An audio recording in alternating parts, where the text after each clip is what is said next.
English నేర్చుకుని అనర్గళంగా మాట్లాడాలనుకుంటున్నారా? అయితే వెంటనే కాల్ చేసి రిజిస్టర్ అవ్వండి. నమస్తే రమగారు. నమస్తే జయ.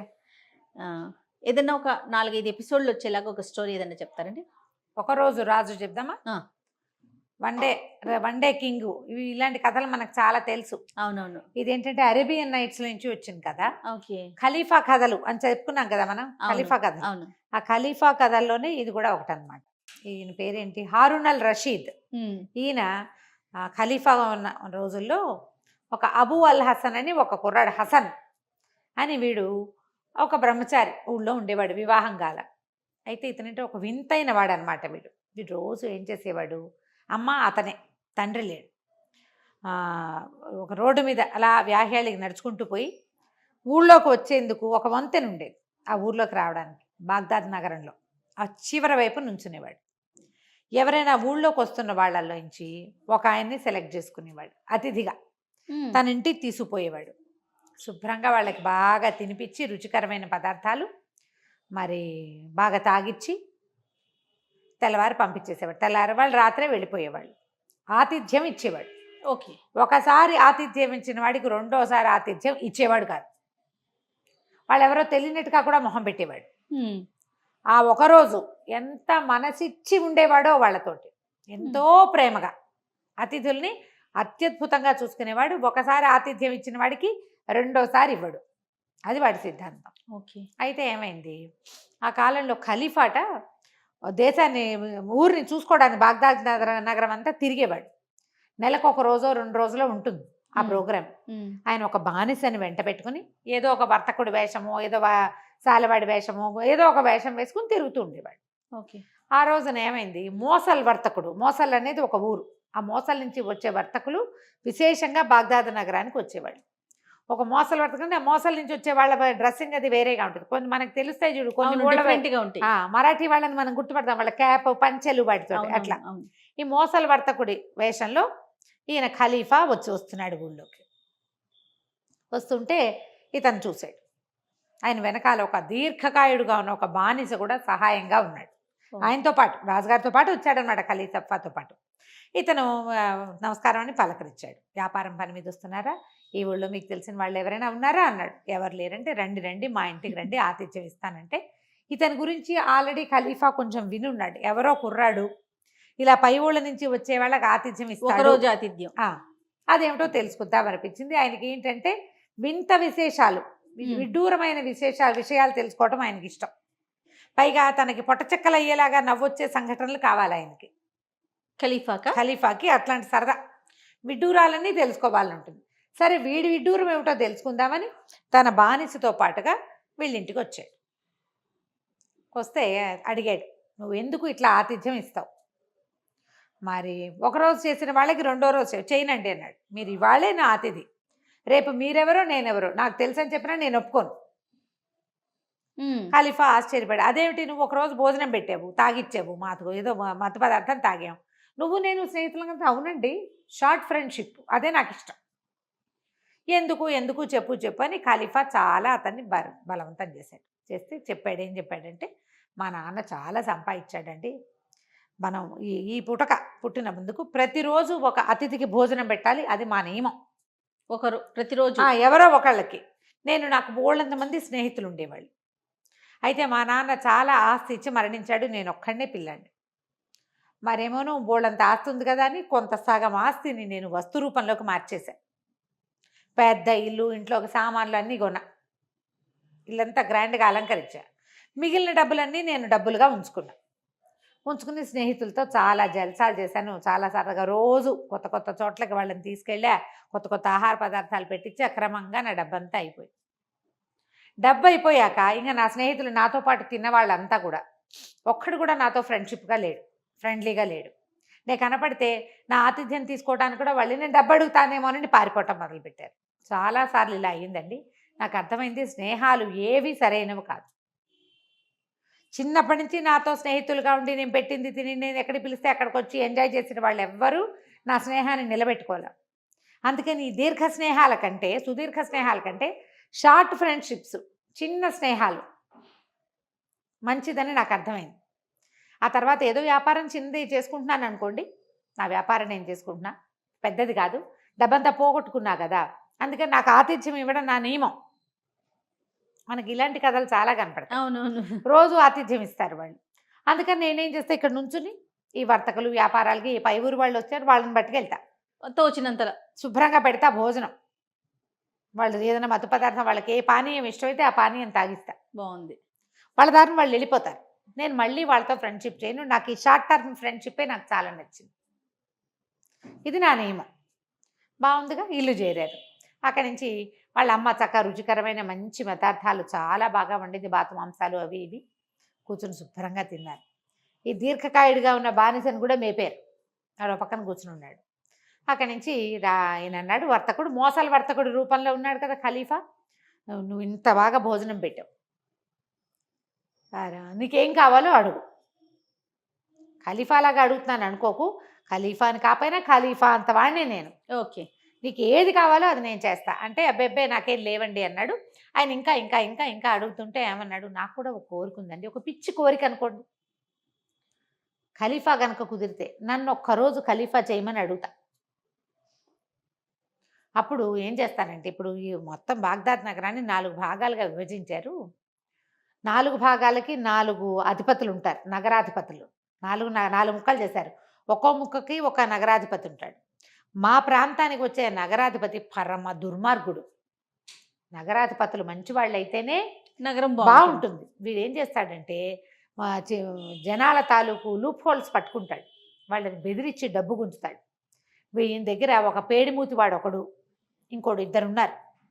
వీళ్ళు ముగ్గురు కలిసి మర్యాదస్తులైన ఆడవాళ్ల విషయాలు బయట పెడతారు, వాళ్ళని బ్లాక్మెయిల్ చేస్తారు, ఇబ్బంది పెడుతున్నారు. ఓకే. మతాన్ని సీరియస్గా ఫాలో అయ్యే వాళ్ళని బాధ పెడతారు. నాకు గనక అవకాశం దొరికి నేను ఒక్కరోజు రాజు అయ్యానా, మా ఇంటికి నాకేం రూపాయి ఎక్కర్లా, రాజు అవ్వాలంతే. అయితే వీళ్ళ ముగ్గురిని కొరతే ఇస్తా, వాళ్ళ శవాల్ని కందకంలోకి ఈడిపిస్తా, అలా చేయాలనుంది నాకు. నేను రాజునైపోతే వీళ్ళంతు తెలుస్తా అని పక్కపక్క నవ్వాడు.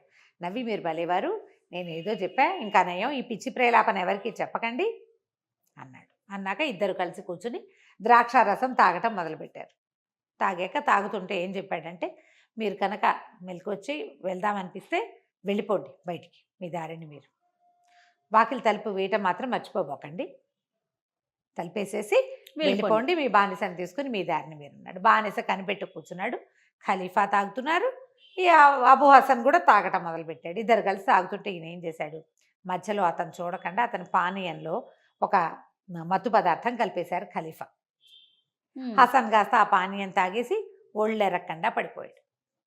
తల్లి లోపల జనానాలో ఉంటుంది, ఆవిడ ఇట్లా బయటికి రాదు కదా, ఈ ముందు రూముల్లో ఉన్నారు వీళ్ళు. అక్కడి నుంచి బానిసని ఖలీఫా ఏమన్నాడంటే, వీడిని భుజాన వేసుకో, తీసుకుపోదాం, ఈ ఇల్లు గుర్తుపెట్టుకో, నువ్వు మళ్ళీ నా ఆజ్ఞ చొప్పున ఇక్కడికి రావాల్సి ఉంటుంది అని చెప్పి భుజాన వేసుకుని వాకిలి తలుపు వేయకుండా వెళ్ళిపోయారు.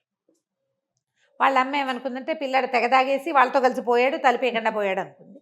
ఎత్తు తీసుకుపోయాక ఒక రహస్య ద్వారం గుండా ఖలీఫా అంతఃపురంలోకి వెళ్ళిపోయాక అక్కడ లోపల ఉంటారు కదా ఈ అంతఃపురంలో వాళ్ళు, అరే వీడి బట్టలు మార్చేసేయండి, నేను రాత్రిపూట ఏ బట్టలు వేసుకుంటానో ఆ బట్టలు వేయండి, తెల్లవారేసరికల్లా వీడే మీ ఖలీఫా, వాడు నేను ఖలీఫా కానేమోనని అనిపించకూడదు, వాడికి నాకేమేమి సేవలు చేస్తారో, నాతో ఎలా ఉంటారో అలాగే ఉండాలి, వాడి ఆజ్ఞకి భిన్నంగా ఎవరు ప్రవర్తించినా నా కొడుకైనా సరే ఉరి ఇస్తా, ఖలీఫా డిట్టో డిట్టో. ఓకే, బాగుంది అని చేయమన్నాడు. చేయమనేసరికి సరే ఒప్పుకున్నారు. మొత్తం బట్టలన్నీ మార్చేశారు, సమస్తమైనవి. జనానాలో ఒక 5-6 అంతఃపుర దాసులు ఉంటారు, అందరూ చుట్టూతా కూర్చుని ఉన్నారు. అతను నిద్ర లేచేసరికల్లా సరే అంతా ఫుల్ సెటప్ చేసేసారు, వాడి చెప్పులతో సహా మార్చి పారేశారు. పొద్దున్నే ఆయన వేసుకోవడానికి చెప్పులు కూడా అక్కడ పెట్టారు. ఈయన ఏం చేశాడు, పక్కన అంతఃపురంలో పక్కన ఇంకొక తెరల అవతల ఇంకో పడక ఏర్పాటు చేయించుకుని ఆయన అక్కడ పడుకున్నాడు. తెల్లవారుజామునే పావుతుక్క వైద్యప్పుడు ప్రార్థన చేస్తారు. ఖలీఫా అంటే వీళ్ళు ముస్లిమ్స్ అని తెలిసింది కదా మనకి, ఆ పొద్దున్నే చేయవలసిన ప్రార్థన ఉంటుంది కదా, ఆ ప్రార్థన వేళకి కొంచెం ముందే నిద్ర లేపారు. నిద్ర లేపితే వీళ్ళు లేచి చూసుకున్నాడు, నిర్ఘాంతపోయాడు. ఇదేమిటి, నేను ఇక్కడ ఉన్నాను, వాళ్ళు తలుపేయడం మర్చిపోయాడు ఆ వర్తకుడు, నేను ఎక్కడికో నడుచుకుంటూ వచ్చేసానా, ఎవరింటికో వెళ్ళిపోయానా అనుకున్నాడు. చూస్తే బట్టలు అవి ఏంటో వింతగా ఉన్నాయి, పాలనురుగు లాంటి పక్క, ఏమిటో వాయిద్యాలు, చుట్టూతా ఆడవాళ్ళు, గందరగోళంగా ఉంది. ఖలీఫాకి జయం అంటున్నారు మధ్య మధ్యలో వాళ్ళు. వాడు నిర్ఘాంతపడు, ఓరి నా అమ్మ కొడుకు అని చెప్పుకుంటాడనమాట. నేను ఖలీఫానేమిట్రా, నీ ముద్ద నువ్వెవడివిరా అంటే తమరు ఖలీఫాయే అంటాడు. నిద్ర లేచి చూసుకున్నాడు. వీడు నిర్ఘాంతపోవటం, చేతులు గిల్లుకోవటం, ఓ బానిసని దగ్గరికి పిలిచి నా వేలు కొరుకు అని వేలు కొరికించుకుంటాడు. అయ్యి బాబోయ్ అనుకుని, ఇదేమిటి నేను ఇక్కడ ఎలా ఉన్నాను, నేను ఖలీఫా ఎలా అయిపోతాను, నేను అబూ అల్ హసన్ అంటారు. కాదు మీరు ఖలీఫాయేనని చెప్తారు వాళ్ళు. అక్కడి నుంచి చెప్పులు తెచ్చి పెడతారు. ఆ చెప్పులు చూస్తే అదేమో మేలిమి ముత్యాలు కుట్టున్నాయి చెప్పులు నింట, ముఖమలు చెప్పులు. ఆ చెప్పుల్లో కాళ్ళు పెట్టడానికి కూడా వాడు బోళ్ళంత విన్యాసం. వీళ్ళంతా పగలబడి లోపల నవ్వొస్తుంటుంది, వాళ్ళు నవ్వు బిగబెట్టుకుంటారు. ఆ తెరల అవతలు ఉన్న ఖలీఫా ఇదంతా చూస్తూ ఆయన విరగబడి నవ్వుకుంటూ ఉంటాడు. ఎంజాయ్ చేస్తున్నాడు ఆయన. వీడు నేను ఖలీఫాని కానుగాక కానంటాడు కానీ ఇంకేం చేయాలో తెలియదు. అక్కడి నుంచి జఫరు మస్రూఫో ఏదో తమాషా పేరు, మసూర్, వాళ్ళిద్దరు సార్. జఫర్ అని ఆయనేమో ఖలీఫా తాలూకు మంత్రి, మసూర్ ఏమో ఆయన కత్తి పుచ్చుకునే అంగరక్షక దళం మొదటివాడనమాట. ఆ కత్తి పుచ్చుకుంటాడు. వాళ్ళు కూడా వచ్చేస్తారు, సంగీతాలు పాడుతూ ఉంటారు. అంతా గందరగోళంగా నిద్ర లేపుతారు. ప్రార్థన సమయం అయిపోతుంది. ఎవరైనా పొద్దున్నే లేచి ప్రార్థన చేయవలసిందే. అవును. సరే లేవదీస్తారు, శుభ్రంగా స్నానం చేయిస్తారు. మంచి ఆ బట్టలు చూస్తే ఖలీఫా బట్టలు తెలిసిపోతున్నాయి, నువ్వు ప్రత్యేకమైన బట్టలు, చీనాంబరాలు. సరే బట్టలు వేసుకుంటాడు. ఖలీఫా ఎలా అయిపోయాను నేను, అబూ అల్ హసన్ నుంచి ఆ వర్తకుడు తలిపేయటం మర్చిపోతే నేను ఎక్కడికో నడిచి వచ్చి స్వర్గంలోకి వచ్చేసాను అనుకుంటాడు. ఇతను ఏం చేశాడో మనం వచ్చే భాగంలో తెలుసుకుందాం. అబూ హసన్ అతన్ని ఖలీఫాని చేశారు. సరే స్నానం చేశాడు, ప్రార్థన చేసుకున్నాడు. అతని అనుమానాలు, అతనికి ఇదేమిటి నేను ఇలా ఎందుకున్నాను అనిపిస్తుంది, ఖలీఫానేమో అనిపిస్తుంది, నేను ఖలీఫానేమిటి అని కూడా అనుకుంటాడు. చేతి వేలు చూస్తే ఇవి నావే, కానీ ఈ బట్టలు ఖలీఫా. ఇదంతా వీళ్ళెవరో ఉన్నారు ఇక్కడ, ఏమిటో గందరగోళం. అక్కడి నుంచి ఏం చేశాడు, సరే దివానికి వేళైంది అని పిలిచారు. ఈ మస్రూర్ ఒకతను, జఫర్ మంత్రి, మస్రూర్ ఏమో ఈయన అంగరక్ష దళానికి అధిపతి, రాజుగారి కత్తి పుచ్చుకుంటాడు. ఎవరు ఏమిటి అంటే చెప్పాడు, మీరు ఏమంటారు హారూన్ అల్ రషీద్, మీరు 5వ తరానికి చెందిన రాజు, మాకు దేవుడు. నేనేమో మీ కత్తి పుచ్చుకునేందుకు అవకాశం వచ్చినటువంటి ఒక బానిసని, నేను మీ కత్తి నేను పుచ్చుకుంటాను. మస్రూరు బాగా ఫేమస్, ఓకే, ఊళ్ళో అందరికీ తెలుసు, రాజుగారి కత్తి పుచ్చుకుని నడిచేవాడు. అతను తన ముందు నుంచోవటం ఏమిటనేది వీడికి ఆశ్చర్యంగానే ఉంది, కానీ ఇంకా చేయగలిగేది ఏముంది. సరే ఖలీఫానే అనుకున్నాడు. ఏవో రకరకాల పదార్థాలు పెట్టారు, అన్నీ తిన్నాడు. దీవానికి వేళైందన్నారు, వెళ్ళాలి. తీసుకుపోయారు. తీసుకెళ్తే ముందు కత్తి పుచ్చుకుంటూ మస్రూర్ నడుస్తున్నాడు. అంతా బానిసలు జెండాలు పుచ్చుకున్నారు. ఖలీఫా జిందాబాద్ అంటున్నారు. హారూన్ అల్ రషీద్ ఖలీఫా జిందాబాద్ ఇలాంటివి వినిపిస్తున్నాయి. ఏదో ఎక్కడ నడుస్తున్నాడో మబ్బుల్లో తేలుకుంటూ పోయాడు. ఆ పైన ఎక్కి కూర్చున్నాడు. ఆ కత్తిని ఇట్లా ఒక ధర్మదండం లాంటిది ఏదో పెట్టారు. అదేంటంటే తీర్పులు చెప్పే సమయం అనమాట. ఓ దండం అతని కాళ్ళ మీద పెట్టారు, కూర్చుని ఉన్నాడు. సరే వాళ్ళు ఒక్కొక్కళ్ళు అవి ఇవి చదవటం మొదలెట్టారు. ఫర్మాన్ అంటే కొత్త ఫర్మానాలు జారీ చేయాలి, ఆల్రెడీ ఏదైనా జరిగిన దాని మీద శిక్షలు వేయాలి. ఖలీఫా గారు వెనకాలే ఉన్నాడు. పరదాల చాటు నుండి వీడు చెప్పే తీర్పులు అవి చూసి ఆశ్చర్యపడి, వీడు చాలా తెలివైన వాడు, అటు తెలివి తక్కువ వాడు, పిచ్చి నిర్ణయాలు కాదు. ఈ రోజున ఇతనే ఖలీఫా. ప్రజలకి అందరికీ ఇతన మొహం స్పష్టంగా కనపడదు. ఒక పెద్ద అంగరఖ వేస్తారు, ఒక నెత్తి మీద ఒక క్యాప్ పెడతారు, దాని మీద ఒక కుర్చీ ఇట్లా వేళ్లాడుతుంటుంది. మొహం బాగా తెలీదు. ఖలీఫా పొట్టైపోయాడు, పొడుగైపోయాడు, లావైపోయాడు, సన్నమైపోయాడు, ఆ డిఫరెన్స్ ఏం తెలియదు. చుట్టుపక్కలంతా జనం ఉంటారు. ఈయన ఎక్కి ఆ గద్దె మీద కూర్చుంటాడు. దూరం నుంచి చూసేటప్పుడు ఆ నగలు అలంకారంతో అలాగే కనపడతారు కదా. అవును. దాంతో ప్రజలు వచ్చిన వాళ్ళు కూడా ఎవ్వరూ మాట్లాడలేదు. ఆయనే ఖలీఫా కింద నడిపించేస్తుంది అనమాట. అక్కడి నుంచి చెప్పాడు, అహ్మద్ అని ఒకడిని పిలిచాడు. అతను ఎవరంటే ఈ మన నగర రక్షక దళం దాని హెడ్. నేను వెళ్ళి మన నగరంలో, బాగ్దాద్ నగరంలో ఫలానా పేటలో ఫలానా వీధిలో ఫలానా ఒకడు ఉంటాడు, వాడితో పాటు 2 ఉంటారు, ఒక బట్టతలవాడు, ఒక పేరు మూతివాడు, ఇవే పేర్లు ఉంటాయి ఆ పుస్తకంలో. వాళ్ళ పట్టుకో, వాళ్ళ ముగ్గురికి గుళ్ళు గీయించు, ఒంటి మీద తిరగా బొరలా కూర్చోబెట్టి, వాళ్ళు అంటే ముందుకు ముఖం కాకుండా వెనక వైపుకి ముఖం కూర్చోబెట్టి వాళ్ళ ముగ్గురిని ఊరేగిచ్చు, మెళ్ళలో చెప్పుల దండలేసి. తర్వాత వాళ్ళల్లో వాడిని పేటకు అధిపతి ఎవడైతే నగరాధిపతి ఉన్నాడో వాడిని కొరతేయచ్చు. వాడి శవాన్ని చచ్చిపోయాక, కొరతేసిన తర్వాత చచ్చిపోతాడు, చచ్చిపోయిన శవాన్ని మన దీంట్లోకి అగర్తలోకి తోసేయి. తర్వాత ఏమో 2 ఉన్నారు కదా, వాళ్ళకి తగిన శిక్ష విధించు. అక్కడి నుంచి చాటింపు వేయి నగరంలో. ఏమిటి, ఎవరైతే మర్యాదస్తులకి మర్యాదగా భంగం చేస్తారో, కులస్త్రీలకి చెడుపు చేస్తారో, ఇతరులని బాధిస్తారో వాళ్ళకి ఇదే శాస్తి. ఖలీఫా చేయమన్నాడు, ఇదే చేస్తాం. ఇక ముందు ఇదే జరుగుతుంది. ఎవరైనా వీళ్ళ మీద ఎవరి మీదైనా ఒక ఫిర్యాదు ఇచ్చి వీళ్ళు ఇలా ప్రవర్తిస్తారంటే వాళ్ళకి ఈ శిక్షను నువ్వు అమలు చేయి, రాసుకో కాగితం అన్నాడు. ఆయన అహ్మద్ చూశాడు మస్రూడ్ కేసు. మస్రూడ్ తలుపాడు, రాసేసుకో ఖలీఫా చెప్తోందని రాసేశారు. అక్కడి నుంచి ఇంకోటి చెప్పాడు. ఇంకో కాసేపు ఆలోచించుకున్నాడు ఇతను, రషీదు కాదు మన హసన్. ఇంత చేసి పాపం మన అమ్మ ఆవిడ దగ్గర డబ్బులు లేవు, ఇల్లు వాకిలి ఉన్నాయి, కానీ ఫలానా సందులో ఫలానా ముసలావిడ, ఆ ముసలావిడికి 1000 వరహాలు ఇవ్వు, ఖలీఫా పంపించాడని చెప్పు. ఆవిడ కొడుకు ఇచ్చిన ఆతిథ్యానికి మెచ్చి ఖలీఫా పంపించాడని చెప్పు. సరే, దానికి కూడా మస్టూర్ సరే అన్నాడు. అహ్మద్ పంపించేశాడు. ఆ డబ్బులు వెళ్ళిపోయినాయి. వీళ్ళ ముగ్గురిని తిరగాసి కూర్చోబెట్టి ముందు కూర్చోబెట్టి చేసేసారు. మీ ఆజ్ఞ శిరసాభ ఇచ్చామని కాగితం రాశారు. అక్కడి నుంచి మధ్యాహ్నం భోజనం వేళైంది. భోజనం చేసి ఎన్ని రకాల పదార్థాలో అన్నీ కొంచెం కొంచెం కొంచెం రుచి చూశాడు. అక్కడి నుంచి చుట్టూతా కూర్చొని సంగీతం పాడుతున్నారు. ఎవరో ఒకళ్ళది కాకుండా ప్రతి పిల్లతోటి సంగీతం పాడించాడు. అవన్నీ విన్నాడు. ఇదేదో ఒక అవకాశం వచ్చింది. చీకటి పడింది. ఇక నిద్రవేళ అయింది. నిద్రవేళ అవగా నేను బట్టలు మార్పిచ్చారు. బట్టలు మార్చుకున్నాడు. అక్కడి నుంచి జనాన మొత్తం అంతా వెళ్ళిపోయి 7 అంతఃపుర దాసులు రాజుగారితో గడపడానికి. రాజుకి మన ఖలీఫాకి జుబేదా అని రాణి ఉంది. అక్కడికి ఇతని పంపల. ఈ అంతఃపురం ఈ పడక గదిలోనే ఉంచారు. ఉంచి ఆ చుట్టుపక్కల అందరు దాసులు ఉన్నారు. ప్రతి వాళ్ళు ఒక టింగ్ టింగ్ అని వాయించారు. ఒకళ్ళు వాయించారు, ఒకళ్ళు పాడారు, ఒకళ్ళు డ్యాన్స్ చేశారు. తలా ఒక ఇది పట్టుకున్నారు, ఏమంటారు, తలా ఒక పానీయం పుచ్చుకున్నారు, వేరువేరువి.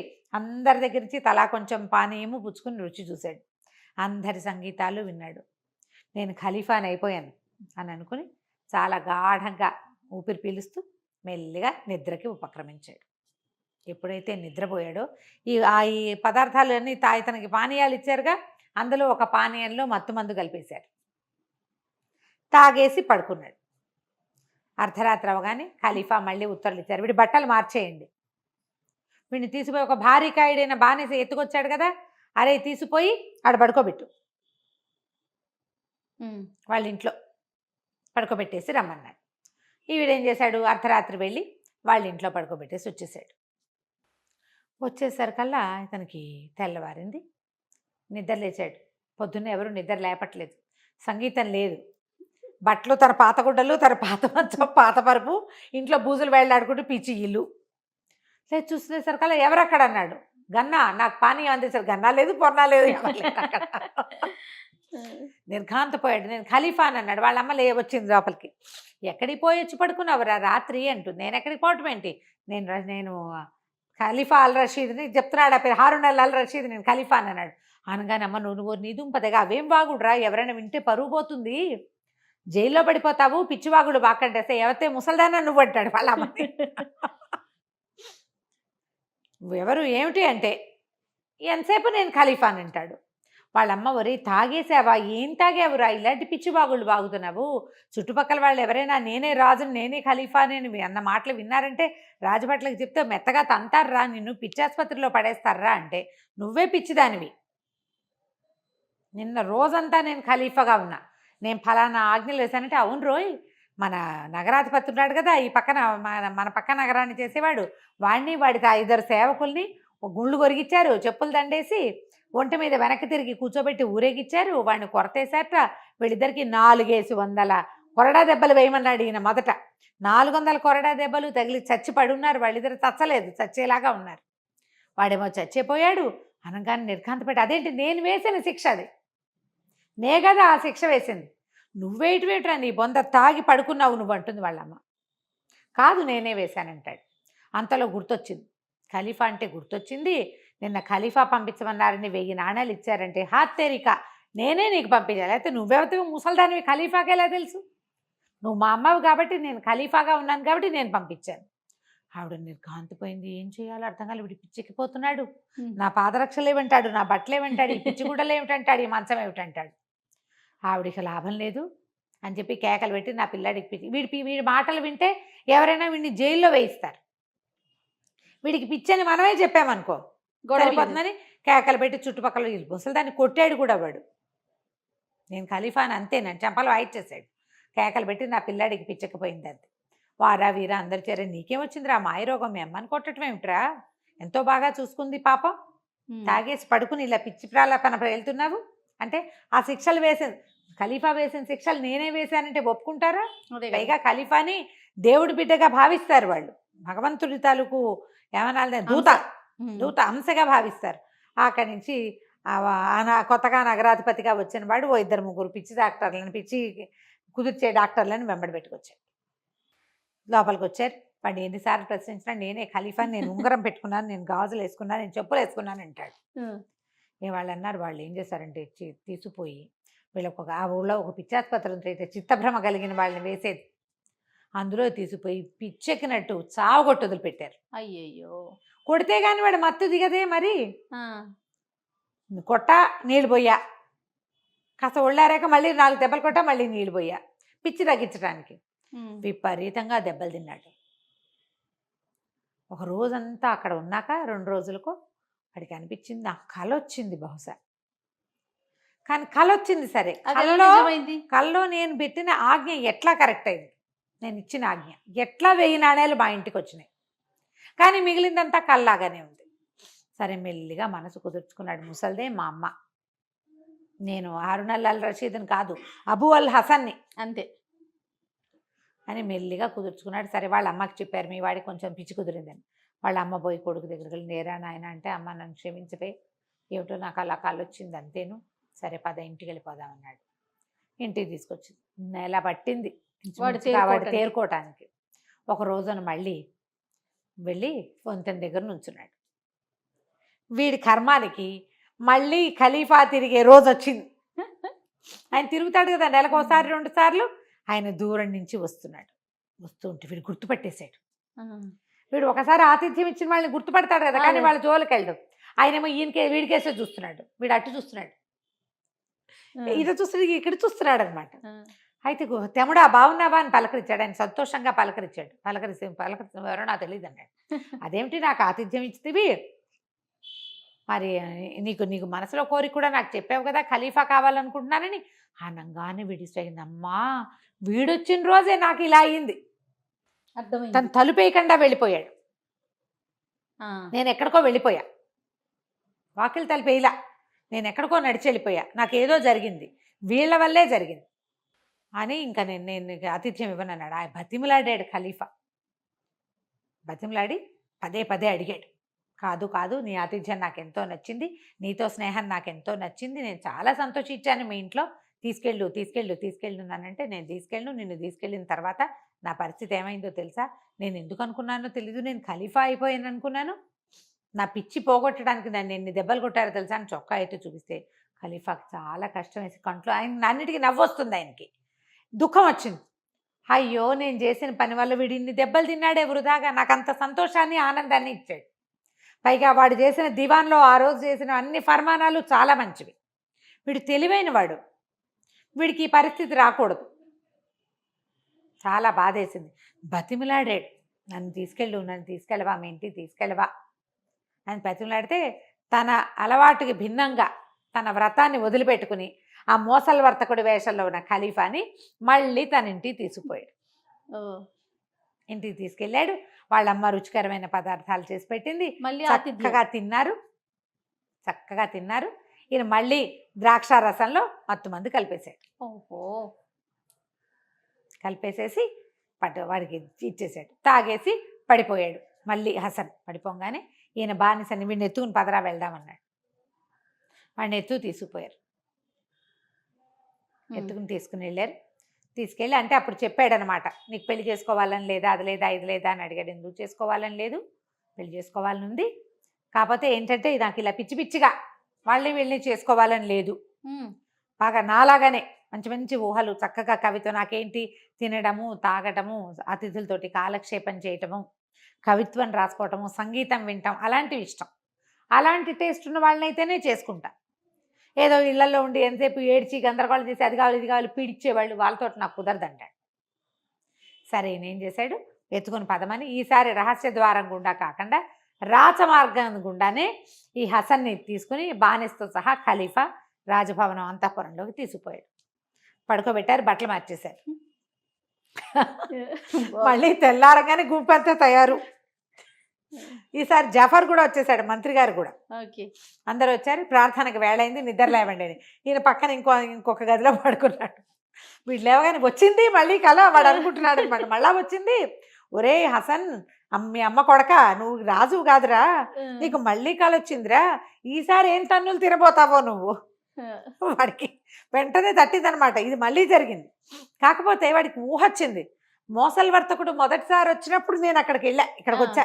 మళ్ళీ ఆయన రెండోసారి వచ్చినప్పుడు వచ్చానంటే ఇక్కడ ఏదో ఉంది కనిపెట్టాడు, ఆ, అర్థమైంది.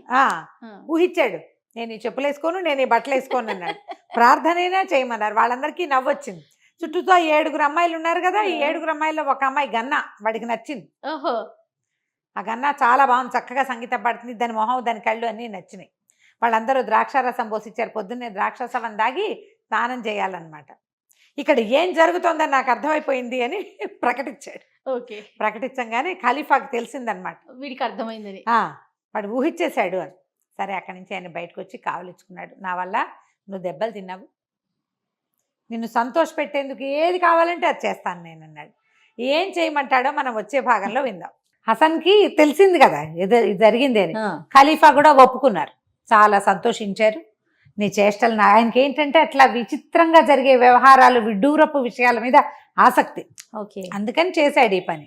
అక్కడి నుంచి ఈ హసన్ని చక్కగా స్నానం చేయించారు. ముందు రోజు ఖలీఫా వేషంలో ఎలా చేయించారో అట్లా చక్కగా స్నానాలు చేయించి మంచి మంచి బట్టలు తొడిగి బాగా చక్కగా విందులు వినోదాలతో ఉన్న ట్రీట్మెంట్ మళ్ళీ ఉంది. ఈసారి ఖలీఫాగా లేదు, ఖలీఫా తమ్ముడుగా మాత్రమే తీసుకున్నారు. చక్కగా ఆడి పాడారు. ఈ ఆడపిల్లలంతా డ్యాన్సులు చేశారు, గోళ్ళంతా విందు వినోదాలు కాలక్షేపం చేశారు.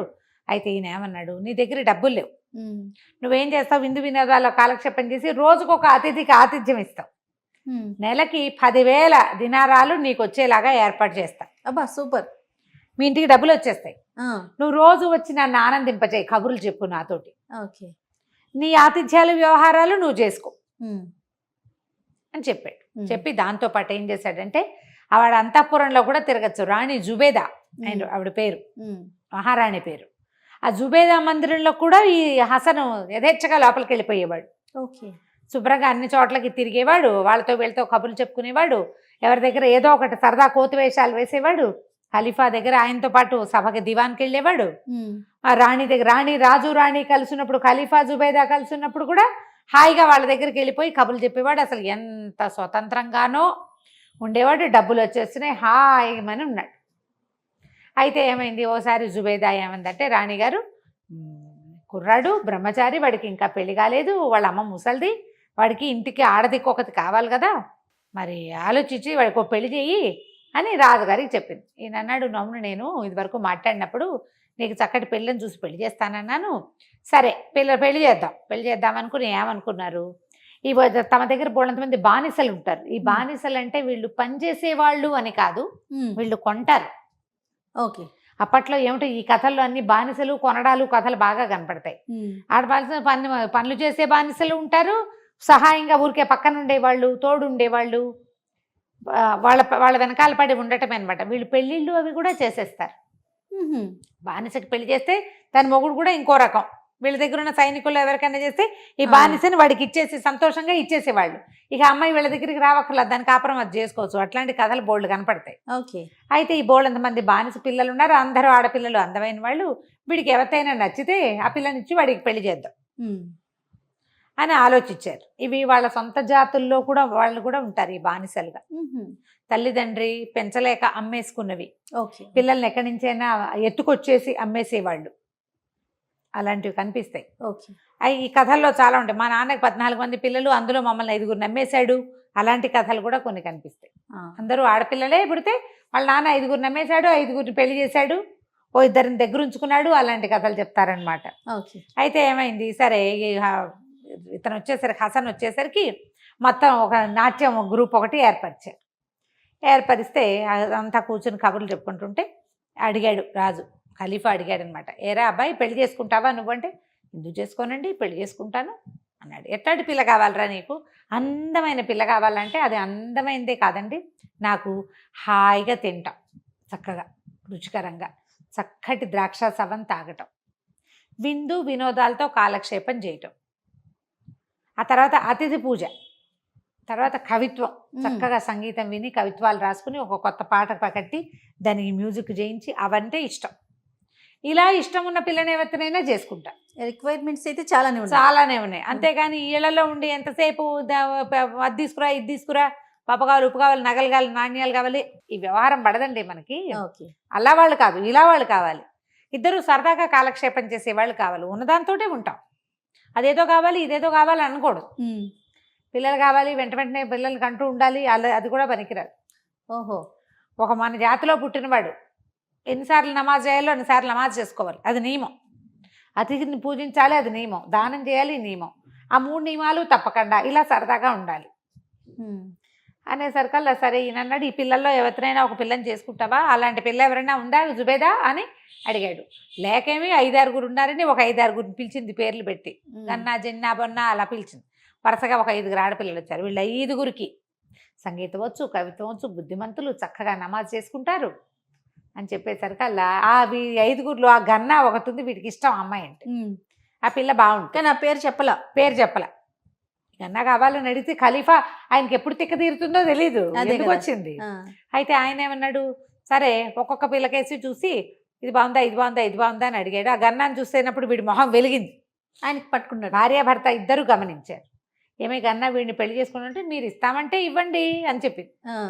సరే బాగానంది, రాణిగారు సంతోషించింది. అయితే పిల్లాడు మీవాడు, పిల్ల మాది, నువ్వు నేను వెయ్యంకులు వయ్యా అని చాలా సంతోషం. వాళ్ళకి అట్లాంటి సరదా అనమాట. అదేలే. ఆవిడ దగ్గర ఉండే ఆంతరంగిక సేవకురాళ్లలో ఈ అమ్మాయి ఉంది. ఖలీఫా దగ్గర పొద్దునే ఉదయకాల సేవకి వెళ్తుంది, తర్వాత ఈవిడ దగ్గర ఉంటుంది. సరే అక్కడి నుంచి ఆనందం పట్టలేక చక్కగా ఈ పిల్లని పెళ్లి చేసుకో అని చెప్పేసి అప్పటికప్పుడు ఎవరినో పిలిపించి ఏదో చదివిస్తారు కదా, చదివించి మొత్తానికి పెళ్ళి అయింది అనిపించారు. అక్కడి నుంచి ప్రతి నెల 10,000 దినారాలు వాళ్ళ ఇంటికి వెళ్ళిపోతాయి. బాగుంది. ఈ డబ్బులు పుచ్చుకుని చక్కగా ఆ పూట ఇచ్చిన పెళ్లిలో ఇచ్చిన బహుమతులన్నీ పుచ్చుకుని 2-3 రోజులు అక్కడే స్వీట్లు హాట్లు తింటూ మందిరంలోనే కాలక్షేపం చేసి ఖలీఫా భవనంలోనే తర్వాత వాళ్ళ ఇంటికి పోయారు. ఇక ఏముంది, డబ్బులు వస్తున్నాయి, వండుకుంటారు, తింటారు, తాగుతారు, తిరుగుతారు, డాన్సులు గీన్సులు చేసుకుంటారు, వచ్చిన వాళ్ళకు వండి పెడతారు. రోజులు గడిచిపోతున్నాయి, ఆనందంగా కాలక్షేపం చేస్తున్నారు, ఎంజాయ్ చేస్తున్నారు. క్రమంగా ఏమైందంటే అలా మొదట్లో ఈ సరదాలు ఉంటాయి. తర్వాత ఏమవుతుంది, కొంచెం మొనాటనీ మొదలవుతుంది. ఖలీఫాకి ఏవో వేరే ఇబ్బందులు వచ్చినాయి. ఆయన వీళ్ళ సంగతి మర్చిపోయాడు. వీళ్ళకి వచ్చిన డబ్బులే తప్పిస్తే రావాల్సిన డబ్బులు రావడం ఆగిపోయింది. డబ్బులు రాలా, ఏదో ఉన్నవే మనవే అట్లా వాడుకుంటూ ఉండేవాళ్ళు. కొంతకాలానికి డబ్బులు అయిపోయినాయి. అయ్యో. అయిపోయేసరికల్లా ఇక ఏదో కాలక్షేపం చేసేవాళ్ళు, ఎట్లా కొట్లా ఉన్నవి మనవేవో పాతవి అమ్ముకునేవాళ్ళు. క్రమంగా ఏమీ అమ్మడానికి మిగల, మొగుడు పెళ్ళాం ఇద్దరే మిగిలారు. అబు అలీ హసన్ ఏదో వాడి పేరు, హసను, ఆ అమ్మాయి గన్నా. ఒకరోజు సాయంత్రం చెప్పాడు, గన్నా మన దగ్గర డబ్బులన్నీ అయిపోయినాయి, మనకి వేరే దారి ఏం లేదు, వెళ్ళి అడుగుదామా అంది. అడిగితే ఏమంటారో మనకు తెలీదు. ఆయన ఇచ్చిన నాళ్ళు పుచ్చుకోవాలి, మనం ఇవ్వట్లేదు, ఇప్పుడు అడగలేము, ఇంకేముంది మనకి దారి, చచ్చిపోదామంది. అయ్యో రామ, చచ్చిపోదాం అన్నాడు హసనే. ఇంకేముంది దారి ఇప్పుడు మనకి డబ్బులు వచ్చే దారి లేవు, ఉద్యోగాలు లేవు, వ్యాపారాలు లేవు, వ్యవసాయం లేదు. వాళ్ళు ఇచ్చిన డబ్బులు ఇచ్చినట్టు తినేసాము, తాగేసాము, తిరిగేసేసారు అంతే. మనమేం కొని పెట్టుకోలేదు. పాస్తులు ఏర్పరిచి పెట్టుకుంటే వాటిని అమ్ముకుంటే డబ్బు వస్తుంది, పొలం కనుక్కుంటే వ్యవసాయం చేస్తే డబ్బు వస్తుంది, వ్యాపారం మొదలు పెడితే వ్యాపారంలో డబ్బు వస్తుంది. తినేస్తే ఏమొస్తుంది, ఏమి రాదు కదా. మరి ఇంకేం చేద్దాం, చచ్చిపోదామంటే ఈ అమ్మాయి ఏంది, కావాలంటే నువ్వు చచ్చిపో, నేను మాత్రం చచ్చిపోను, నాకు చచ్చిపోవడం అంటే భయం అనేసరికల్లా ఇద్దరు నెత్తిమీద చేతులు పెట్టి కూర్చున్నారు. ఏం చేయాలి. సడన్గా ఒకటి తట్టింది హసన్కి. ఇద్దరం చచ్చిపోదామే అన్నాడు. అనేసరికల్లా నీ కడుపుడక, నీతో పాటు నన్ను కూడా చంపాలని చూస్తున్నావు, నువ్వు పోతే పో, 4 ఏడుపులు ఏడ్చి నేను పోయి మళ్ళీ జనాలలో చేరిపోతా రాజుగారి దగ్గర. నాకు వలసిన పని ఇదివరకు అట్లాంటి పెద్ద పనులు చేయలేను, మొగుడు పోయాడు కాబట్టి ఏదో పని చేసుకుని అక్కడే ఉంటాను అనేసరికి అలా కాదే, నేను చచ్చిపోక్కర్లా, నువ్వు చచ్చిపోక్కర్లా, నీ ఆట నువ్వు ఆడు, నా ఆట నేను ఆడతా, మనకు కావాల్సినవంతా డబ్బులు, మనకు కావాల్సినవి డబ్బులకి ఏమీ లేదు, ఈజీ మెథడ్ నేను చెప్తానని దాని చెవులు కొరికాడు. ఇద్దరు ఆలోచించుకున్నారు, ఇది చాలా బాగుంది. అక్కడి నుంచి ఏం చేసింది, భర్తను పడుకోబెట్టేసింది, మక్కా వైపుకి కాళ్ళు పెట్టి పడుకోబెడతారు, అలాంటిది ఏదో ఒక వాక్యం ఉంది, నాకు గుర్తు రావట్లేదు, కానీ అలాంటిదే. చనిపోయిన వాళ్ళు ఎటు దిక్కు పడుకోబెట్టాలో ఆ దిక్కును పడుకోబెట్టారు. ఓకే. అక్కడి నుంచి వీళ్ళు చనిపోయిన వాళ్ళ మీద చుట్టడానికి ఒక ప్రత్యేక వస్త్రం ఒకటి ఉంటుందిట, ఆ వస్త్రంలో చుట్టింది వాడిని. చుట్టేసి అక్కడి నుంచి నెత్తి నోరు బాదుకుంటూ రాణి జుబేదా దగ్గరికి వెళ్ళిపోయింది. ఓహో అని ఏడ్చింది. ఆవిడ తెలపోయి, ఎందుకే ఇట అయిపోయావు, ఏమైపోయావే? అది పైగా ఏం చేసింది, కాటుకు పెట్టుకుంటుంది కళ్ళ నిండా, తడి చేయి చేసుకుని కాటుకు నిల్లా లాగేసుకుంది కిందకి. అక్కడి నుంచి చున్నీని పైన నెత్తి మీద కప్పుకుంటుందిగా, అదేమో 2-3 పీలికలు అయ్యేలాగా చింపుకుంది. ఆ కాటికి చార్లు ఇక్కడ కొంచెం పూసుకుంది. చూడంగానే బీభత్సంగా కనపడుతుంది. లబో దిబోమని ఏడవటం మొదలు పెట్టింది. ఇక ఏడుస్తుంటే ఆవిడ నిర్కాంతిపోయింది. అయ్యో చందమా వంటి పిల్ల ఇలా అయిపోయిందే, కాటికే అంటిపోయింది అనిపించట్లా, ఏడుస్తోంది కదా, గుండెలు బాధేసుకుంటోంది, తెక్కొట్టేసుకుంటోంది. ఏడుస్తుంటే ఏమైందే ఏమైందే, ఎందుకే ఏడుస్తున్నావు? అంతఃపుర స్త్రీలంతా ఏడ్చారు దాంతోపాటు. ఒకళ్ళు ఏడిస్తే మిగిలిన వాళ్ళు ఏడుస్తారు. ఇన్ని రోజులైంది, ఏడాది అయిపోయింది కాపురానికి వెళ్ళి, ఏమొచ్చిందే, నిన్ను వాడు కొన్నాడా, ఏం చేశాడు, ఎన్ని కొట్టలేదు, ఉన్నది చచ్చిపోయాడు అక్కయ్య అని మళ్ళీ ఏడవటం మొదలుపెట్టి. వాడు చచ్చిపోయాడన్న మాట వినంగానే జుబేదా కూడా చతికిలు పడిపోయింది రాణిగారు. అయ్యో ఎంత చక్కటి వాడు, ఎంత సరదా అయిన వాడు, వాడికి ఈ మధ్య కళ్ళబడలేదు అనుకున్నాం, కంటపడకుండానే పోయాడా అని ఆవిడ కూడా ఏడవటం మొదలెట్టింది. మొత్తం జనానాలో ఉన్న వాళ్ళంతా ఏడ్చారు విపరీతంగా, చచ్చేలాగా ఏడ్చి శోకాలు పెట్టి, సరే ఏం చేస్తాం, ఇట్లా అయ్యింది, వాడి దారిని చెయ్యి ఎట్టాగొట్ట ఆ చుట్టుపక్కల వాళ్ళని పిలిచి, మరేమో తర్వాత ఇది పెట్టు బతుకు, కొంతకాలం పోయాక ఏదో నేను ఇంకొక ఏర్పాటు చేస్తానులే అని చెప్పేసి ఇంత డబ్బు మూట 10,000 వరహాలు నా ఖర్చులోంచి రాయించుకురా అని ఒక దాదిని పంపించింది. వాడు దాది పోయి ఖజానాలో రాయించుకొచ్చింది. రాణిగారు 10,000 వరహాలు ఇవ్వమంటుందని. 10,000 దినారాలన్నమాట, వరహాలు అనకూడదు, బంగారం మొహరీలు. అవన్నీ సంచులో పోయిస్తే 2 మూటలు పట్టుకొచ్చింది. ఇది ఏడ్చుకుంటూ ఆ కాటికున్న మొహాన్ని ఇంకా కొంచెం బీభత్సంగా పులుకుని నెత్తి నోరు కొట్టుకుంటూ 2 మూటలు చెరో సంకన పిల్లల్ని ఎత్తుకుని ఇంటికి వెళ్ళిపోయింది. జనాలలో అందరూ, అయ్యో దుర్వార్త విన్నాం, ఈ పూట తీపేమి తినద్దు, స్వీట్లు చేయొద్దని చెప్పండి, అందరం స్నానాలు చేద్దాం, మనతో ఉండే పిల్లకి ఎంత కష్టం వచ్చింది అని కాసేపు అక్కడ ఇక్కడ కూర్చుని నిడిచి, రేపొద్దున మనకు కూడా ఇలాగే వస్తామని దుఃఖించి, ఏమంటారు శ్మశాన వైరాగ్యం, ఎవరైనా చచ్చిపోయారని వినగానే మనకు వచ్చేస్తాయి ఊహలు. శ్మశాన వైరాగ్యంతో మొత్తానికి అన్ని రకాలుగా దుఃఖించారు. అది పోయింది. ఇంటికి లేచి పరిగెత్తుకుంటూ లోపలికి వెళ్ళిపోయింది. ఓ హసన్ మొగడా, లేరా నాయనా, ఇదిగో వచ్చేసినాయి డబ్బులు అనగానే, దీంతో సరిపెట్టుకుంటే ఎట్లా, కొంచెం జాగ్రత్తగా వాడుకుందాం, నువ్వు ఓ పని చెయ్యి అని చెప్పి ఈసారి దాన్ని పడుకోబెట్టాడు భార్యని. పడుకోబెట్టి అక్కడి నుంచి ఏ దిక్కుకు శవాన్ని ఏ దిక్కుకు పడుకోబెట్టాలో ఆ దిక్కు వైపుకి తిప్పాడు. తన మీద అది కప్పిన బట్టని మొత్తానికి చుట్టేసేసాడు. ఈ 10,000 వరహాలు తెచ్చిందిగా 2 బ్యాగులు, అవి తీసి లోపల పెట్టి నెత్తి మీద చేతులు పెట్టుకుని ఖలీఫా దగ్గరికి బయలుదేరాడు. ఏం జరిగిందో వచ్చే భాగంలో చూద్దాం. అసలు వాడి తెలివి చూడండి, ఒకళ్ళేమో భర్త దగ్గరికి, ఒకళ్ళేమో భార్య దగ్గరికి. ఎందుకంటే వీళ్ళు ఒక ఇంట్లో ఉండరు, ఆయన మందిరం వేరు, ఆవిడ మందిరం వేరు. చెప్పుకోరా రమ్మగారు కలిసినప్పుడు? ఎప్పుడో చెప్తారు, ఆ లోపల మన పబ్బం గడిచిపోతుంది కదా, మన పబ్బం గడిచిపోతుందిగా. అంతే. గన్నా చచ్చిపోయింది, ముందు హసన్ చచ్చిపోయాడు, ఇప్పుడు గన్నా చచ్చిపోయింది.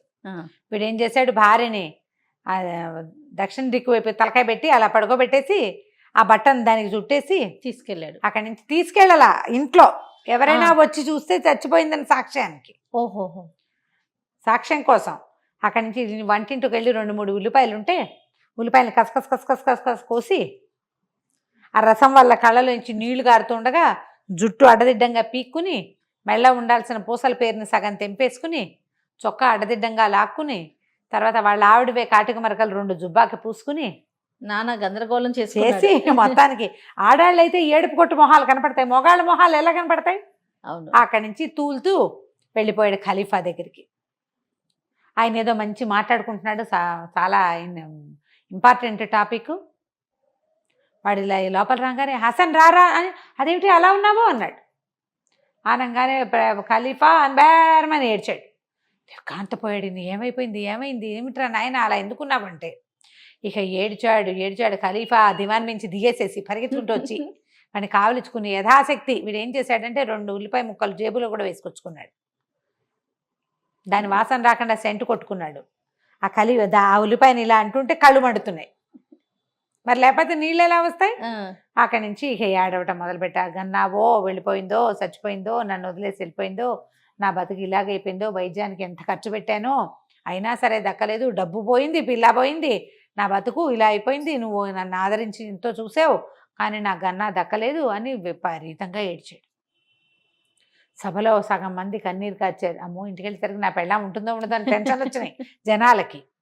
అక్కడి నుంచి ఖలీఫా చాలా దిగులుపడి, అయ్యో ఎంత పని జరిగిందిరా, శుభ్రమైన పిల్ల అట్ట ఎట్టా పోయింది, వైద్యానికి నువ్వు సరిగ్గా చేయలేదా, ముందే చెప్పలేదా, అయ్యో జుబేదా ఎంత బాధపడుతుందో, జుబేదాకి ఎంత ఇష్టమో గన్నా అంటే. పోనీలే, నువ్వు బాధపడకు, నేను నీకు ఇంకో పిల్లనిస్తా, ముందు జరగాల్సినవి చూడు, దాని పేరుతోటి దానాలు చేయి, యథాశక్తి భోజనాలు పెట్టు మీ వాళ్ళందరికీ అని చెప్పి, అరే ఎవర్రా 10,000 దినారాలు తెచ్చి వీడికి ఇవ్వండి, వీడితో వెళ్ళండి అన్నాడు. అనేసరికి పీనిగున్న ఇంటికి చువ్వని వాళ్ళు ఎందుకు ఖలీఫా అని మళ్ళీ ఏడిచాడు. సరే శవ ఉంది కదా, ఆ ఇంటికి పనికిరాదు అనేసరికి ఓ మూట కట్టి 10,000 దినారాలు చేతిలో పెట్టారు. 10,000 మోసుకుంటూ ఇంటికి పోయాడు. ఇద్దరు ఒకళ్ళ దినారాలు ఒకళ్ళ మీద విసురుకుని సంకలు గుద్దుకున్నారు. అమ్మయ్యా, కొంతకాలం వరకు మనకి ఏ ప్రాబ్లము లేదు. సరే, సాయంకాలం అయింది. జుబైదా గారు కోలుకుని సాయంత్రం ఏదో కాస్త తిన్నది. ఖలీఫా గారు ఏమనుకున్నాడు, అయ్యో గన్నా చచ్చిపోయింది, పిల్ల భార్య ఏడుస్తోందేమో, కళ్ళ నీళ్ళు పెట్టుకుంటుంది, ఎంత కాదన్న ఆమెను పరామర్శించొద్దు. ఆవిడ స్నేహితురాలు, ఆ పిల్లంటే ఇష్టం, అది 12 ఏళ్ల పిల్లప్పటి నుంచి మన దగ్గరే ఉంది. దాని సరదా, దాని ఆటలు, దాని పాటలు అవన్నీ గుర్తు చేసుకుంటే, ఆవిడతో కలిసి గుర్తు చేసుకుంటే బాగుంటుంది అని చెప్పి ఈయనేం చేశాడు, ఆ రోజు నిజానికి ఆయన వెళ్ళవలసిన రోజు కాదు. వీళ్ళ ప్లాన్ ఏంటంటే ఖలీఫా జుబేదా దగ్గరికి వెళ్ళని రోజే పెట్టుకున్నారు వీళ్ళు, కానీ ఆయన పరామర్శించడానికి వెళ్ళాలనుకున్నాడు. సరే వెళ్ళాడు. వెళ్ళేసరికల్లా నీకు వచ్చిన కష్టం ఇంకెవరికి రాకూడదు జుబేదా అన్నాడు. ఆవిడ కూడా, మీకు ఎంత కష్టం వచ్చింది ప్రభు అని అనగా, నాకు వచ్చిన కష్టం ఏమిటి, దీని చెలికెత్తి చచ్చిపోతే నాకెందుకు కష్టం అని ఆయన అనుకున్నాడు. ఆయన చెలికాడు, ఆయనకి స్నేహితుడు, తమ్ముడు అంటాడు, కబుర్లు చెప్తాడు ఆయనకి, మగవాళ్ళ కబుర్లు వేరే కదా. అదేలే, ఆయన నన్ను పరామర్శిస్తాడు ఏమిటని ఇద్దరు మాట్లాడుకున్నారు. చచ్చిపోయింది గన్నా అంటాడు ఆయన. గన్నా చచ్చిపోవటం ఏమిటి, విక్షేపంగా ఉంటే అది వచ్చింది, ఏడ్చింది, ఇంకా అది పెట్టిన కాటిక మరకలు నా సిల్క్ రుమాల మీద అలాగే ఉన్నాయి. రుమాలు ఇచ్చింది రాణి గారు, రుమాలకి గన్నా కాటిక మరకలు ఉన్నాయి. గన్నా చచ్చిపోలేదు, వీడే చచ్చిపోయాడు, హసనే చచ్చిపోయాడు అంటుంది ఆవిడ. హసన్ చచ్చిపోవటం ఏంటి, మధ్యాహ్నం దివానికి వచ్చాడు, కావాలంటే మస్రూర్ని పిలుచుకురండి రా అని ఈయన అంగరక్షకుడు ఉంటాడు కదా, కత్తి పుచ్చుకునేవాడు, వాడిని కేకేస్తారు. వాడు 100% హసన్ బతికే ఉన్నాడు. వాడి వాళ్ళ మధ్యాహ్నం ఖలీఫా దివాన్లో ఉండగా వచ్చి చెప్పెళ్ళాడు, మేము 10,000 ఇచ్చాం అనేసరికి ఒప్పుకోలే. నువ్వంటే నువ్వు, మేము చూసింది మేము తప్ప అంటే, అంతఃపురంలో ఉన్న ఆడాళ్ళంతా గన్నా వచ్చింది, ఏడ్చింది, మేము కూడా ఏడ్చాము, స్నానాలు చేసాం, తీపి మానేసాం అంటారు వాళ్ళు. 10,000 ఇచ్చి పంపించాను అంటుంది ఆవిడ. వాడు దివాన్లో ఏడ్చాడు, 150 మంది ఉన్నారు, అందరూ చూశారు, మేము 10,000 మేము ఇచ్చి పంపించాం, అసలు ఎవడు చచ్చిపోయాడో చూసి రావాలి. పందెం, ఎంత పందెం కట్టుకున్నారు భార్యాభర్త. ఇంత పందెం అనుకోవాలి, పందెం ఎవరు గెలుస్తారో చూద్దామని మస్రూర్ని పంపించారు. పంపించేసరికల్లా సరే, అమ్మో దూరం నుంచి మస్రూర్ రావటం అంటే అతని గుర్రము, అతనితో పాటు ఒక 4 వస్తారు, మన సైరన్ బండి వచ్చినట్టు. వీళ్ళిద్దరూ డబ్బులు వెరజెమ్ముకుని కబుర్లు చెప్పుకుంటున్నారు, స్వీట్లు తెచ్చుకుని తినేశారు, కబుర్లు ఆడుకుంటున్నారు మొగుడు పెళ్ళని ద్రాక్షతార దాక్కుంటూ. ఏమిటో ఏదో శబ్దం వినపడుతోంది అని పైకి పరిగెత్తుకుంటూ వచ్చి చూశాడు. ఇంకేముంది, మస్రూర్ వచ్చేస్తున్నాడు. ఇప్పుడు నువ్వు చచ్చిపోయిన సాక్ష్యం ఉండాలి అని చెప్పి గబగబా సామాన్లు సర్దేశారు. దాని నోట్లో ఆఖరి మైసూర్ పాకును కుక్కి దాన్ని పడుకోబెట్టి చుట్టూ అమ్మాయి మీద గుడగప్పేశాడు. నెత్తి మీద చేతులు పెట్టుకుని కూర్చుని ఉన్నాడు. మస్రూర్ లోపలికి వచ్చాడు. వచ్చి, ఏరా ఇంకా శవాన్ని తీసుకెళ్ళలేదా అన్నాడు. వాళ్ళందరికీ కబురు చేశాను, మస్రూర్ ఇంకా రాలేదు, ఖలీఫా దయ వల్ల ఇవన్నీ జరగబోతున్నాయని బేరమని ఏడ్చాడు. మస్రూర్ వాడిని కావలించుకుని ఓదార్చి, నీ పని నువ్వు చేసుకో అని చెప్పి వెనక్కి వెళ్ళాడు. చీకటి పడుతుంది. ఖలీఫా దగ్గర పరిగెత్తుకుంటూ పోయాడు. ఖచ్చితంగా గన్నాయే చచ్చిపోయింది, గన్నాయే పోయింది. వాడు ఏడుస్తున్నాడు హసన్. ఇంటికి వెళ్ళొచ్చాను అనేసరికి రాణి ఒప్పుకోలే. నీ సాక్షిని వెళ్ళి చూసొచ్చాడు వాడు, నువ్వు గెలవాలని నీ తరఫునే చెప్తాడు, నీ అంగరక్షకుడు వాడు, నా అంగరక్షకుడు కాదు కదా, నేను నా దాదిని పంపిస్తానని ముసలి దాదిని పంపించాను. దాది పోయి చూసేసరికల్లా ఆవిడ బయట నుంచి కేకలు పెట్టేసరికి ముసలి దాది వచ్చింది. ఇంకేముందని ఈసారి మొగుడు పడుకోబెట్టేసింది, పెళ్ళాం కూర్చున్నది. దాది లోపలికి వచ్చింది. అయ్యో నా తల్లి అని కావలించుకుని ఏడ్చి, ఎంత కష్టం వచ్చిందే, ఆ ఖలీఫాకి మతిపోయింది, ఏమిటో మాట్లాడతాడు, ఇట్లాంటి వాళ్ళు రాజులైపోయారు మా ప్రాణం తీయటానికి, వీళ్ళ నాన్న ఎంత గొప్పవాడు అని పరిపరి విధాలా చచ్చిపోయిన పాత ఖలీఫాని దీవించుకుంటూ పోయింది. గన్నా అక్షరాలా బతికే ఉంది, హసనే చచ్చిపోయాడు, వాడి పీనిక పాచి వాసన వస్తుంది, వాడు ఉల్లిపాయలు పెట్టుకున్నాడు జేబులో. ఈవిడ పోయి వాడిని కావలించుకుని ఏడ్చింది శవాన్ని. వాడి జేబులో ఉన్న పొద్దున కోసిన ఉల్లిపాయలు సాయంత్రానికి ఏ వాసన వస్తాయి, పిచ్చి వాసన వస్తుంది, శవం వాసన వస్తోంది కూడా అనేసరికల్లా ఇద్దరు చెడామడా పొట్టాడుకున్నారు. ఇందులో ఏదో ఉంది మతలబ్, చూద్దాం అనుకున్నారు. రాణి జుబేదా, ఖలీఫా హారూన్ అల్ రషీద్ ఈయన కూడా బయలుదేరాడు. మొత్తం పటాటోపంగా వచ్చేసరికి వీళ్ళని కొంప మునిగిపోయింది. ఇద్దరు వచ్చేస్తున్నారు. ఇద్దరం చెరో పక్కన పడుకుందామని ఆ బట్ట ఒకటి కప్పేది ఉంది కదా, పర్రమని మధ్యలో చింపి చెరో సగం కప్పుకుని పడుకున్నారు. రాణిగారు రాజుగారు ఇద్దరు లోపల రాగానే ఇద్దరు 2 శవాలు ఉన్నాయి. నిర్ఘాంతపోయారు. ఖలీఫా అన్నాడు, ఈ చచ్చిన వాళ్ళు ఎవరు మొదట చచ్చారో తెలియజేస్తే వాళ్ళకి 10,000 ఇస్తానన్నాడు. మొదట చచ్చింది ఎవరో తెలియాలి నాకు అనగానే వీళ్ళు ఎక్సాడ టపీమని ఆ గన్నలే నేనే ముందు చచ్చిపోయాను అనగానే వీళ్ళు లేచాడు హసను, ప్రభు 10,000 వరహాలు కాదు, ఎందున్నా తాగేస్తుంది ప్రభు దీని దాహానికి అని లేచి కూర్చున్నాడు. ఆయన ఖలీఫాకి పిచ్చి నవ్వొచ్చేసింది. ఆయనకి లోపలికి వచ్చి 2 శవాలు చూడంగానే డౌట్ వచ్చింది, వీడేదో ప్లే చేస్తున్నాడు అని పిచ్చిగా నవ్వి వచ్చేసింది అనమాట ఆయనకి. పక్క కడుపు పట్టుకుని నవ్వుతూ, ఒరే నువ్వు చస్తూ కూడా నవ్విస్తావురా, ఏం చేసావు ఏమిటి అంటే, ఇద్దరు మెల్లిగా ఇలా జరిగింది చేసాం, డబ్బుల కోసమే ఇదంతా చేసాం అంటే, మీ పరిస్థితిని నేను తెలుసుకోకుండా ఇలా పొరపాటు చేశాను, ఒక 3-4 నెలలు నీకు డబ్బు పంపకుండా అయిపోయింది, ఇక మీరు విడిగా ఉండొద్దు, గన్న అంతఃపురంలో ఉంటుంది, నువ్వు దివాన్లో ఉండు, మాతో పాటే ఉండండి, హాయిగా పిల్లల్ని కానీ సంతోషంగా ఉందరు కానీ, నెల జీతాలు అక్కడే అందుతాయి, అప్పుడు రాత్రులు మీ ఇంటికి వచ్చి మీరు పడుకుందరు కానీ అని చెప్పి సంతోషంగా కావలించుకుని ఆ ఇద్దరు రాజు రాణి వస్తే ఎలా ఉంటుంది, ఆ వీధంతా పట్టపగలల్లే ఉంది రాత్రిపూట. మొత్తానికి అదేంటంటే దీనివల్లే ఇంత డబ్బు ఖర్చు అయింది, నా ఒకటి అయితే నేను ఇంకా కొన్నాళ్ళు వాడుకునేవాడిని, దీన్ని పెళ్లి చేసుకోవడంతో నాతో పాటు అది తాగేస్తుంది, అది తినేస్తుంది, అది కూడా అతిథులను పిలుచుకొచ్చేస్తుంది, అది దాని అతిథులు దానికి. మొత్తానికి అమ్మాయ అనుకున్నారు. ఆ తర్వాత ఒక రోజు రాజు ఎప్పటికీ రాజుగారి తమ్ముడుగానే ఉండిపోయాడు. కథ కంచికి మనం ఇంటికి. నమస్తే రమ్మగారు. నమస్తే.